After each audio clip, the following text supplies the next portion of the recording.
Good morning बच्चों। आज मैं आप लोग को मनोवैज्ञानिक परीक्षण या मनोवैज्ञानिक अध्ययन की विधियों के अंतर्गत निरीक्षण विधि के विषय में बताऊंगी। हम लोग लास्ट क्लास में पढ़े थे अंतर्दर्शन विधि के विषय में। आज हम लोग निरीक्षण विधि यानी ऑब्जर्वेशन मेथड के विषय में पढ़ेंगे। तो निरीक्षण का अर्थ होता है देखना, ठीक ना। किसी भी घटना को, किसी भी व्यवहार को बारीक रूप से, बहुत ध्यान से देखना और फिर उस पर अध्ययन करना। जैसे कि यहाँ पे एक पीवी यंग की परिभाषा है कि निरीक्षण स्वाभाविक घटनाओं का उनके घटित होने के समय नेत्र के माध्यम से क्रमबद्ध अवलोकन पर विचारपूर्ण अध्ययन है।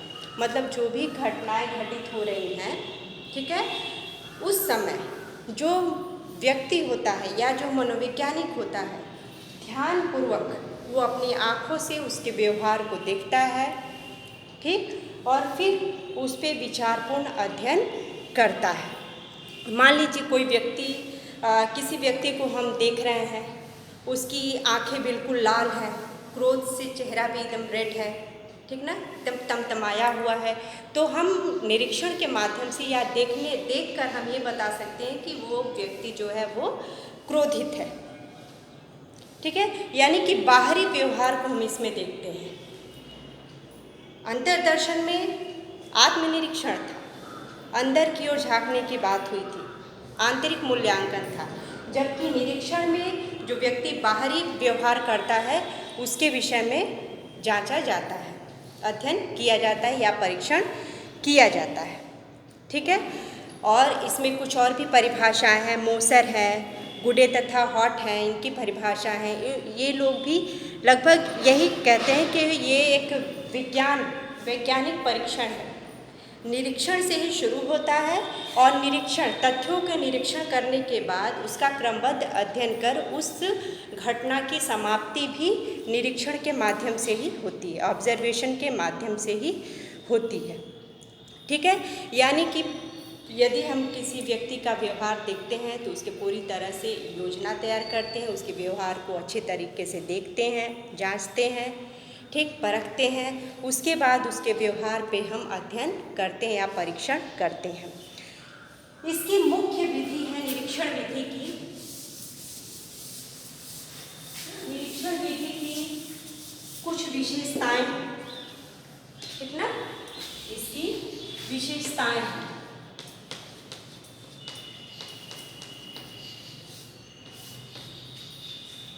क्योंकि देखिए किसी भी तथ्य पर हम यदि परीक्षण करते हैं, किसी भी व्यक्ति के व्यवहार पर हम परीक्षण करते हैं, तो उसके व्यवहार या घटना का सावधानी पूर्वक निरीक्षण करना आवश्यक है, ठीक ना। इसके अंतर्गत संबंधित विषय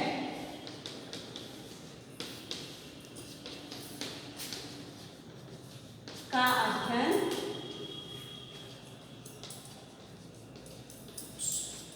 या व्यवहार का अध्ययन जो होता है, ठीक ना, व्यवहार या घटना का अध्ययन,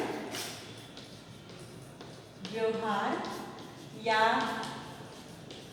घटना का निरीक्षण सावधानीपूर्वक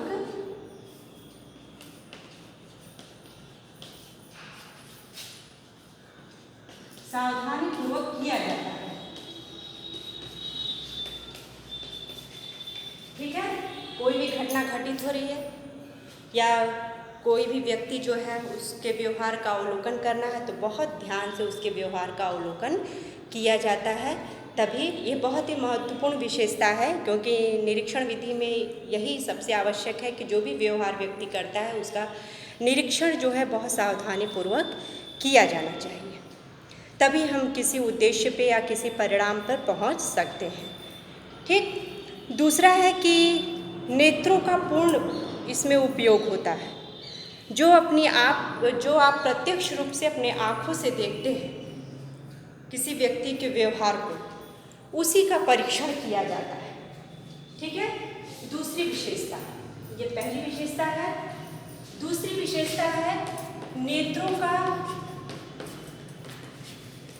पूर्ण उपयोग किया जाता है।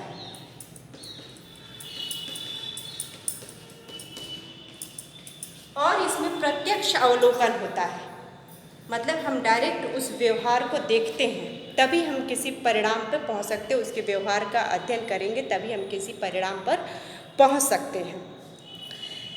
और निरीक्षण विधि की सहायता से ये भी है कि मनोविज्ञान की अनेक जो समस्याएं होती हैं, प्राथमिक समस्याएं होती हैं, उसका भी हम निरीक्षण के माध्यम से उन समस्याओं का समाधान कर सकते हैं। ठीक। तीसरी विशेषता है कि जो प्राथमिक समस्याएं होती हैं,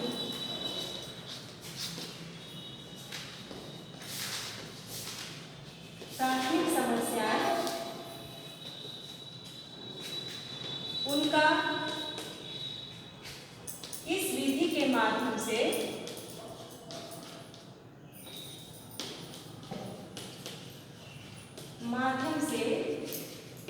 समाधान निकाला जा सकता है।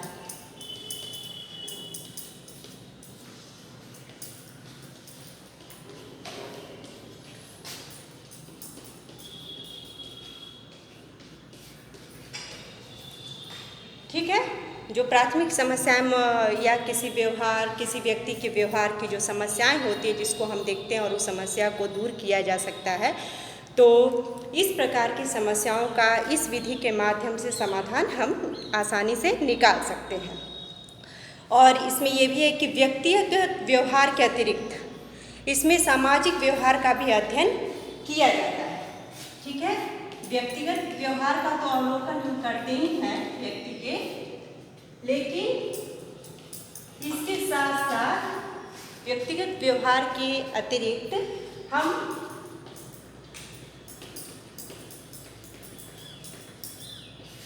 सामाजिक व्यवहार का भी अध्ययन करते हैं।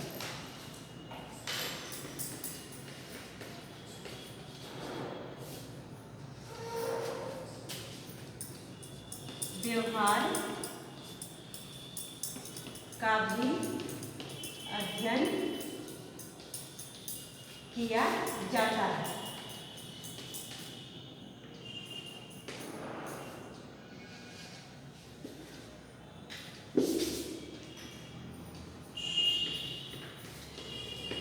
ठीक है ना। यानी कि हम व्यक्तिगत रूप से तो परीक्षण करते ही हैं, व्यवहार का परीक्षण करते हैं, अवलोकन करते हैं, लेकिन उसके अलावा समाज में रहने वाले व्यक्तियों के व्यवहारों का भी हम अध्ययन कर सकते हैं। ठीक। और इस विधि के माध्यम से हम आसपास के लोगों के से संबंधित आंकड़े भी एकत्र कर सकते हैं, या किसी भी व्यक्ति के व्यवहार से रिलेटेड आंकड़े भी एकत्र कर सकते हैं, उनके परिवारजन से पूछताछ कर सकते हैं, या फिर समाज में रहने वाले आसपास के लोगों से पूछताछ करके उस व्यक्ति के व्यवहार के विषय में हम जान सकते हैं।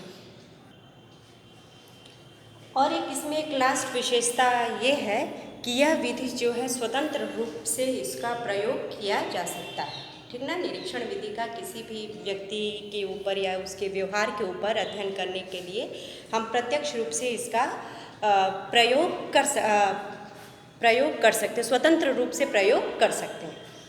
अब इस विधि में कौन कौन से चरण अपनाए जाते हैं? परीक्षण करने से पहले कुछ बातों को ध्यान में रखना आवश्यक है, जिसके माध्यम से हम व्यक्ति के व्यवहार का अध्ययन कर सकते हैं। तो इसमें सबसे पहला चरण है कि उपयुक्त योजना का निर्माण करना है। मतलब जिस व्यक्ति के व्यवहार का हमको अवलोकन करना है, पूरी तरह से पहले ये हमको देखना है कि उसके किस प्रकार के व्यवहार का हमको अध्ययन करना है। ठीक है। ध्यानपूर्वक और ये भी सुनिश्चित कर लेना चाहिए कि किन व्यक्तियों का अध्ययन करना है और उससे रिलेटेड कौन कौन सी समस्याएं उसके समक्ष आ सकती हैं, इसके विषय में भी सोच लेना चाहिए पहले ही। और अध्ययन का समय भी निश्चित कर लेना चाहिए, और आवश्यक यंत्र उपकरण जो है वो एकत्र कर लेना चाहिए। ठीक ना। पहले से ही कि हमको इसका परीक्षण करते समय किस उपकरण का, किस टूल्स का प्रयोग हमको करना है, क्षेत्र के विषय में भी जानना चाहिए। पहले से यदि हम जब उसके व्यवहार का अध्ययन करने से पूर्व ये सब चीज़ों को हम ध्यान में रखेंगे तो जो परीक्षण है वो अच्छे तरीके से हो सकता है। दूसरा है व्यवहार का प्रत्यक्ष अवलोकन। किसी के सुनने से या किसी के बताने से व्यक्ति के ऊपर अध्ययन नहीं करना चाहिए, ठीक है। स्वयं उसके व्यवहार को देखना चाहिए, ध्यानपूर्वक अवलोकन करना चाहिए प्रत्यक्ष रूप से, ताकि हम जो भी अध्ययन करें उसका निष्कर्ष सही ढंग से आ सके, परिणाम जो है सही तरीके से आ सके, ठीक है। और सही इसके लिए ये आवश्यक है कि जब तक हम किसी के व्यवहार को स्वयं नहीं देखेंगे, सुनी सुनाई बातों पर हम परीक्षण नहीं कर सकते, ठीक। नेक्स्ट है व्यवहार का लेखन। व्यवहार का लेखन का तात्पर्य है कि जो भी व्यक्ति के व्यवहार का हम अवलोकन कर रहे हैं, ठीक, जिस पे हम अध्ययन कर रहे हैं, उसको हम नोट करते चलें कि वो व्यवहार करते समय वो किस किस प्रकार की क्रिया करता है, ठीक ना। तो उसको हम क्या करें, नोट करें। या फिर जो व्यक्ति वो बोल रहा है उसको हम रिकॉर्ड भी कर सकते हैं, वीडियो भी बना सकते हैं।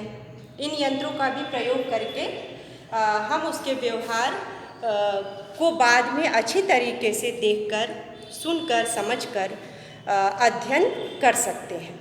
तो इसका लेखन बहुत आवश्यक है, नोट करना बहुत आवश्यक है। नेक्स्ट है व्यवहार का विश्लेषण या व्याख्या। अब उसके व्यवहार का अवलोकन हो गया, हम ध्यानपूर्वक उसके व्यवहार को देख लिए, ठीक। तो फिर हमको क्या करना है, उस पर विश्लेषण करना है उसके व्यवहार का, ठीक। और विश्लेषण की सहायता से ही हम अच्छी तरह से विश्लेषण कर लें, सोच लें, समझ लें, व्याख्या कर लें, तभी हमको सही परिणाम प्राप्त हो सकते हैं, ठीक। और फिर हमको क्या करना है, सामान्यीकरण। सामान्यीकरण मीन्स जितने भी साक्ष्य हैं उनको हमको एकत्र करना है, ठीक है। एकत्र करके हम विश्लेषण कर लिए, व्याख्या कर लिए, फिर अपने लक्ष्य तक पहुंचते हैं, यानी कि रिजल्ट की बारी है, परिणाम की बारी है, ठीक है। और इन साक्ष्यों के माध्यम से ही हम निष्कर्ष निकालते हैं कि किसी विशेष व्यक्ति या किसी वर्ग, विशेष जाति के रूप में जिस चीज़ का हम प्रत्यक्षीकरण किए हैं, ठीक ना, प्रत्यक्ष रूप से अवलोकन किए हैं, वो जो है पूरे समाज का वो प्रतिनिधित्व करता है, ठीक है। तो इसमें मनोविज्ञान का जो नियम है वो सामान्यीकरण पर आधारित होता है। बहुत सारे ऐसी चीज़ें हैं जिसका हम एक ही तरह के व्यवहार के कई लोग आपको मिल जाएंगे, तो ये अनुमान लगाया जा सकता है कि ये समाज के अलग अलग व्यक्तियों पर भी ये नियम लागू हो सकता है। इसलिए इसको कहा जाता है कि सामाजिक व्यवहारों का भी अध्ययन करता है। व्यक्तिगत व्यवहार का तो अध्ययन करता ही है, साथ में सामाजिक व्यवहारों का भी ये अध्ययन करता है। अब इसके कुछ गुण या लाभ है, ठीक ना। निरीक्षण विधि के कुछ लाभ भी हैं, क्योंकि ये स्वयं हम ध्यानपूर्वक निरीक्षण करने के पश्चात ही हम देखते हैं, अवलोकन करने के पश्चात ही हम अध्ययन करते हैं, तो इसके कई लाभ सामने दिखाई देते हैं। क्योंकि विषय के व्यवहार का दूर से अध्ययन, विषय के व्यवहार का अर्थात हम जो भी अवलोकन करते हैं हम दूर से करते हैं। इसमें प्रशिक्षित व्यक्तियों को, प्रशिक्षित मनोवैज्ञानिकों को मानसिक क्रियाओं के जो क्रियाकलाप जो व्यक्ति करता है उसका सरलता से अध्ययन करता है, ठीक है, सरलता से अध्ययन कर सकता है। तो देखिए इसके निरीक्षण विधि के कुछ लाभ हैं, जैसे व्यवहार का दूर से अध्ययन, ठीक ना। बताएं अभी आपको कि व्यवहार का इसमें अलग होकर या दूर से हम अध्ययन कर सकते हैं और अध्ययन का अवलोकन कर सकते हैं और अवलोकन करने के पश्चात उस पर हम अध्ययन कर सकते हैं। दूसरा है नवजात शिशुओं, ठीक है, पशुओं तथा मानसिक रोगियों पर अध्ययन किया जा सकता है।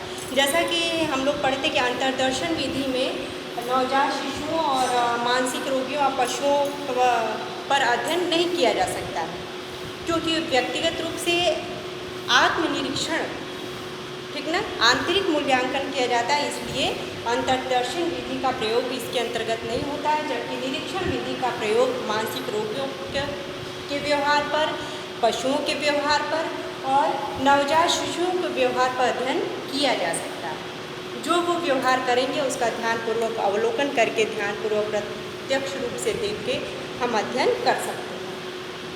नेक्स्ट है विभिन्न आंतरिक दशाओं का अध्ययन। जो व्यक्ति, जैसे किसी के प्रेम है, क्रोध है, घृणा है, ठीक ना, द्वेष है, अच्छा बुरा, शत्रु मित्र, प्रसन्नता, इन सब चीज़ों का भी अध्ययन इसके माध्यम से किया जा सकता है। निरीक्षण विधि के माध्यम से हम कर सकते हैं। मानव स्वभाव तथा व्यवहार पर प्रभाव का ज्ञान, मतलब किस चीज़ का, मानव के स्वभाव और व्यवहार पर किस चीज़ का प्रभाव पड़ रहा है, पर्यावरण का, वातावरण का, आसपास के लोगों का, ठीक ना, प्राकृतिक घटनाओं का, किन चीज़ों का प्रभाव पड़ रहा है, हम प्रत्यक्षीकरण करके, अवलोकन करके प्रत्यक्ष रूप से हम इसके प्रभाव, उनके व्यवहार पे इसके प्रभाव का अध्ययन कर सकते हैं आसानी से, कि उनके आसपास का वातावरण कैसा है, पर्यावरण कैसा है, कौन सी प्राकृतिक घटनाएं उनको प्रभावित कर रही हैं। तो ये सब अवलोकन के माध्यम से ही हम देख सकते हैं और उनके होने वाले प्रभाव का, व्यवहार पे जो प्रभाव पड़ रहा है उसका अध्ययन इसके माध्यम से कर सकते हैं। लोक जीवन के लिए उपयोगी, मतलब ये निरीक्षण विधि जो है वो सभी के लिए उपयोगी है। जैसा कि हमने बताया, नवजात शिशुओं के लिए भी है, पशुओं के लिए भी है, मानसिक रोगियों के लिए भी है, सामान्य व्यक्तियों के लिए भी है, ठीक ना, सबके लिए ये उपयोगी है। उनके व्यवहार का अध्ययन इस विधि के माध्यम से हम कर सकते हैं। सामूहिक घटनाओं तथा प्रतिक्रियाओं का ज्ञान। नेक्स्ट इसमें है सामूहिक घटनाओं।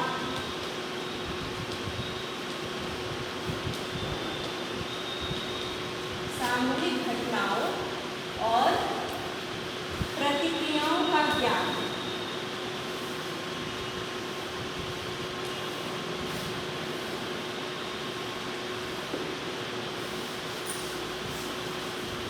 इस विधि के माध्यम से जो घटनाएं घटित होती हैं समाज में, ठीक ना,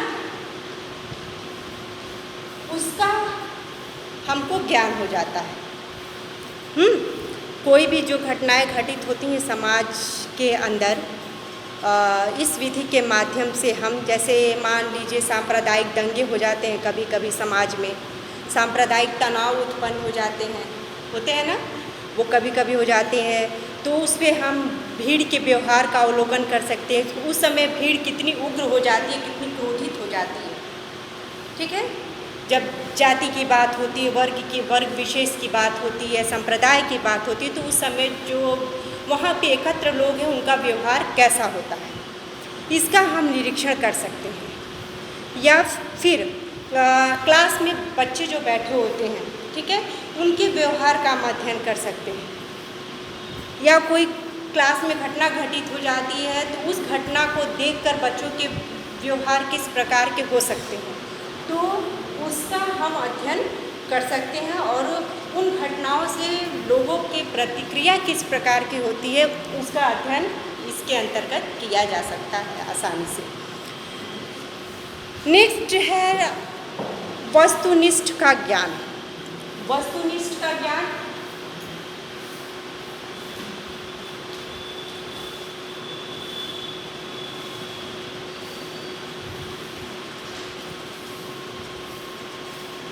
इसका तात्पर्य ये है कि इसमें जो सूचनाएं होती हैं वो विश्वसनीय होती हैं, क्योंकि हम स्वयं देखते हैं, घटनाओं को देखते हैं, व्यक्ति के व्यवहार को देखते हैं, समाज में रहने वाले लोगों के व्यवहार को देखते हैं, तो जो सूचनाएं होती हैं वो विश्वसनीय होती हैं और मनोवैज्ञानिक विशेषज्ञों के द्वारा कराई जाती है, सूचनाएं एकत्र कराई जाती है। तो इन सूचनाओं के माध्यम से, ठीक ना, विश्वसनीय सूचनाओं के माध्यम से हम किसी भी व्यक्ति के या प्रक्रिया के अंतर्गत हम इसका निरीक्षण परीक्षण कर सकते हैं। ठीक है, तो आज के लिए इतना ही रहने देते हैं और इसके दोष के विषय में या कठिनाइयों के विषय में हम नेक्स्ट क्लास में आपको बताएंगे। और यदि इसमें से जितना मैंने आज निरीक्षण विधि के ऑब्जर्वेशन मेथड के विषय में बताया है, यदि उसमें कुछ नहीं समझ में आता है तो आप मुझसे क्वेश्चन कर सकते हो। धन्यवाद।